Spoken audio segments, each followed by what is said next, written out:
আসসালামু আলাইকুম। এই ভিডিওটা হচ্ছে মেয়েকে উদ্দেশ্য করে বলতেছি বুঝির জন্যে। যেমন মেয়েরা যখন রান্না করে প্রথম, এই রান্নার প্রশংসাটা কে প্রথম করে এইটা হচ্ছে বলার বিষয় আর জানার বিষয়। মেয়েরা অধিকাংশই জানে না। এই মেয়েরা যখন রান্না করে সামনে রাখে এবং খায়, এইটার প্রশংসা সর্বপ্রথম তার আব্বাই বলে। এই কথাটা 100 সঠিক, এর মধ্যে ভুল নেই।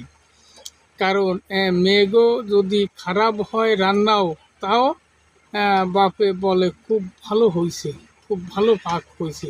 এই ক্ষেত্রে যদি শুনে অমুক রান্না করেছে মেয়ে ছাড়া, তাহলে কলাম সে রেগে বেগে চেতে ওঠে। কিন্তু যখন শুনে তার নিজের মেয়ে রান্না করেছে, তখন কলাম খুব প্রশংসা করে, হ্যাঁ রান্নাটা খুবই ভালো হয়েছে। এই প্রশংসাটা তার মতন আর কেউ করে না। কথাটা জ্ঞানের জন্য বললাম, বুঝতে হবে। আল্লাহ হাফেজ।